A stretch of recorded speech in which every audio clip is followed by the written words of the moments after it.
I'm here with my friend Bill Flowers from Bremen, Georgia. And Bill has a really interesting story about his dad and how that involves me now. And since I am the owner, or no, you never really are owners, I guess. You're just caretakers, really, of Bill's dad Lee's 1948 WR Harley Davidson race motorbike. Yep. So, Bill, welcome here to Chattanooga, my friend. Thank you. Glad to be here. You know, I wanted to get you on camera talking about your dad and the memories of your dad. I know he's no longer with us, probably in heaven now, racing, probably beating all the guys, beating you know, on the yes, dirt tracks and the oval tracks. Yep. But tell me your first memories of your dad and around motorcycles. Well, my first memories, of course, growing up, he always had this motorcycle, and it was around in the basement of the house or in the shop that we had, and he always used to tell me, when I was very small, 6, 7 years old, as far back as I can remember, about some of his racing journeys and things like that, and relate it to the bike, and that in turn, a few years later, probably in about 1973, 74, somewhere in there, I began to race myself with motocross dirt bikes. So we were kind of living that dream a little bit together, in his passion and my passion as well at that time. My big dream had always been to race cars. So Four wheels, not two. Yeah, he was okay with that, but he wanted me to learn on the 2 wheels before I learned on the 4 wheels. So, you know, we kind of got started with that and did that for up until about 83. I started breaking too many bones and taking too much time to heal and everything like that. But anyway, he was just real passionate about that because he was familiar with it, had a lot of knowledge about it. But he was back in the Army when he started racing. He was in the U.S. Army as a sergeant. And was this in World War II era? This was in the Korean War. Korean conflict, okay. Yes, sir. And that's when he began to get interested in racing. And he got the bike. I believe, I don't know who he bought the bike from, but it was somebody, I think, that was involved with the Atlanta Motorcycle Club at that time. And anyway, he had bought the motorcycle and began to race it. And they're hot too. Yeah, they're hot. WR were hot motorcycles. And those even guys, to this day, they're hot. Those guys back in that day too, they're tough cookies, man. They had steel bottom plate boots and lay them down, slide them into a sideways, you know, running about 80, 90 miles an hour on a flat track. And he raced on Daytona Beach and Lakewood Fairgrounds in Atlanta, Langhorne, Pennsylvania, all over the place. So he ran the circuit all on the East Coast. Did yes, he ever go to the West Coast? I don't think he ever went to the West Coast as far as my knowledge. He mostly stayed on the East Coast, probably due to financial reasons. Yeah, and just a lot of money to go, you know, loaded up on the back of the family car in the back of a pickup truck and go wherever. It was. And of course he was limited. Gasoline was real expensive at about 15 cents a gallon. Gas wars, yes sir. But in his Army duties, that came first. So he kind of tried to stay on the East Coast for that reason, I believe. And he was a little bit limited as far as the amount of races that he could run. But he was a very hard worker, very dedicated to it.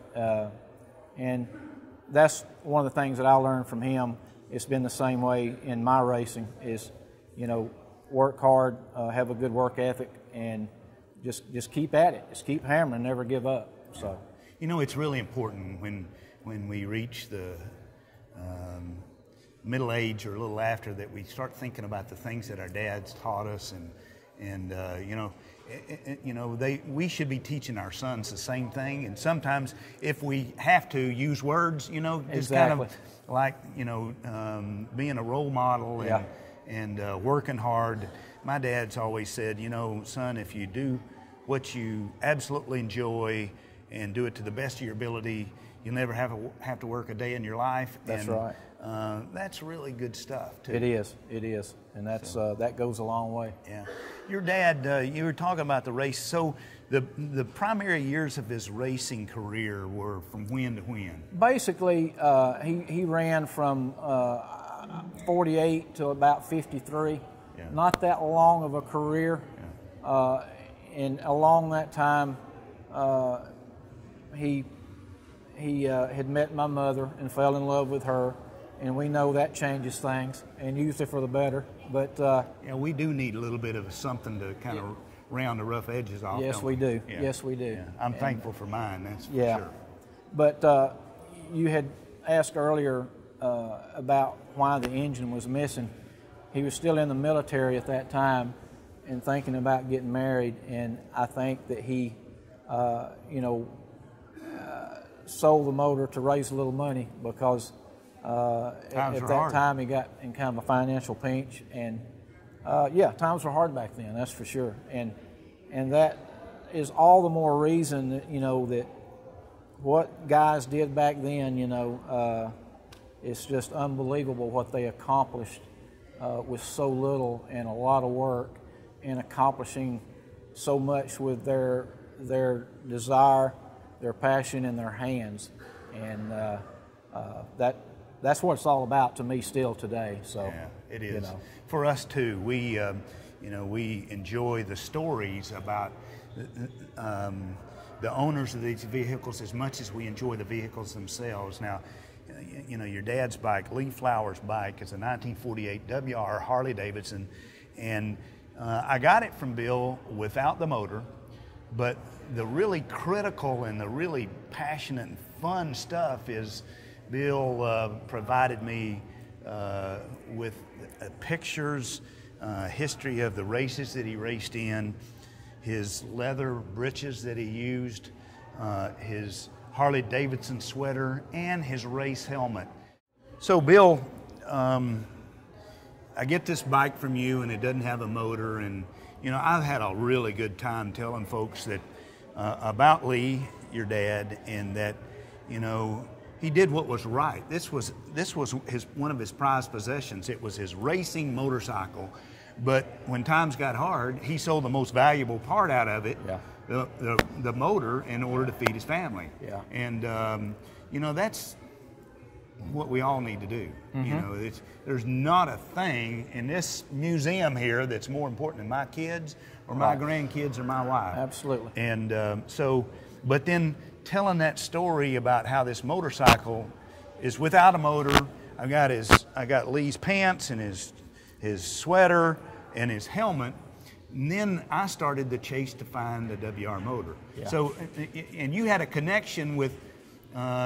Tell me about the rear tire and wheel assembly for this motor. Was a famous racer of that time? It was a fellow named Joe Leonard, who was the past champion back in the late 40s, early 50s, and he and Dad were friends, and he was at a racetrack, and Dad didn't have the right gear ratio for the back at the particular track they were at, so he borrowed this. He always told me that he had borrowed this complete wheel and tire, rim, and sprocket, everything. The whole deal, to change his gear ratio. So he borrowed that from Joe, and somehow or another it didn't get returned to Joe. I don't know the story behind that because he never told me. So hey, Leonard family, you're not getting it back. Sorry, the statute of limitations is over. It belongs to the heritage of Lee Flowers now.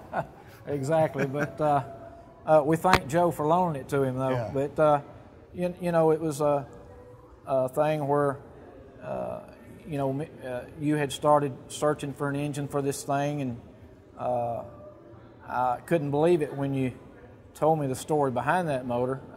I think you had found it out in California, and your friend Paul helped you with that. Yep. And come to find out, this engine that they found and we're putting together was actually one of Joe Leonard's engines. So if that's not Twilight Zone, I don't know what is. But that kind of showed me that Old Dad might be up there doing He's a little bit of helping us. directing, you know. He's so, helping us. Yeah. That really touched my heart. But Yeah. you know, when me and you made this deal, I knew it was the right deal. After talking to you on the telephone for after 10 minutes, we talked, and it's like we'd known each other for 5 years. You know, It was, and we hadn't met each other, had we? Had never met each in fact, other. just met each other for the first time here today. Exactly right. Yeah, face to face. So had a real peace about it, and That's had to be a hard decision for you too. it was tough because you know I was emotionally attached to the bike, and given the relationship with me and my dad, we were real close and best friends and that type of thing.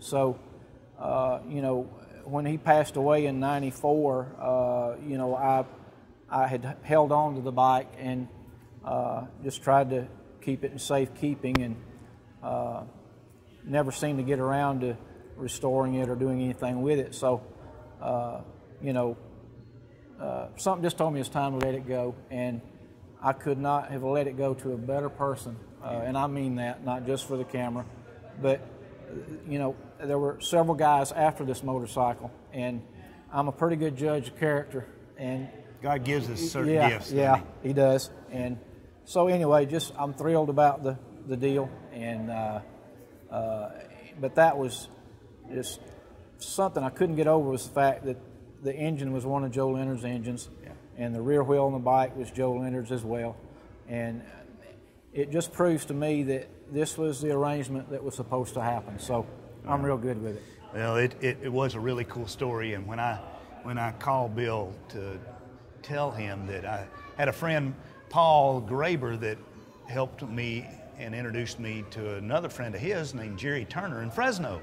And Jerry called me one day and he said, I've got one of Joe Leonard's extra race motors and I'm building that for you, and the price is X, and it'll take me a few months, and I've got to grind the valves and all that sort of stuff. But Jerry has finished that motor, and he's delivering it to my West Coast operation. He'll come back on a tractor trailer, and we'll put it in Lee's original WR Harley Davidson race bike. So the connection between Joe and Lee Flowers and Bill Flowers, his son, and Corky Coker, and Bill and Lee's bike is now complete. With those two friends back from back in the late 1940s and 50s, from those wheel and tire assemblies that, you know, that's another cool thing about racing back then. Those guys were racing and were breaking in. They were going to beat each other if they could. Yeah. But when they went to the pits, they would help and loan parts and help each other. That's what's cool about racing, even to this day. Absolutely, absolutely. You know, people just, from the champion to the last place guy, they're all one big family, and they help each other. If somebody is in need of a part or a wheel or a tire, and that's been true with my racing as well. And that's what makes the world go round, is helping people. And you know, I guess it's kind of a reap what you sow deal. We're fierce competitors, and we're going to beat you. But at the end of the day, if you need something at the racetrack or in life, we're going to be there for you. So you know, that's a neat little deal. I hear it referred to as karma. I don't believe in karma. Hear it referred to as luck. I don't believe in luck. You know, I believe it has to do with the 11th commandment. Did you know that there's 11th commandment? Did not know that. Yeah, there's 10 commandments in the Old Testament, and the 11th one is in Mark 13:34. It says, "A new commandment I give to you, that you love one another." And to do that, you got to share and you got to help and absolutely. You know, love means that I can love Bill Flowers, right? And I mean that in I'm a manly man way. Sure. But I'm going to help you, and I'm going to do, and I'm going to respect you, and I'm going to. And we should all be doing that. So, absolutely. Yeah. The world needs more of that. Yeah, we do need more of that. Yes, sir. So, yes, sir. You know, what a great story to tell about Lee Flowers and his racing in the late 40s and early 50s, and his family and his only son. And then this bike comes to Chattanooga, Tennessee. Bill Flowers, thank you for being here, and thank you, Corky. and for allowing me to be caretaker of your dad's bike until I go on and somebody else will take care of it. But the history and the passion and the integrity of Lee Flowers lives on because of you and because of that bike and you guys watching.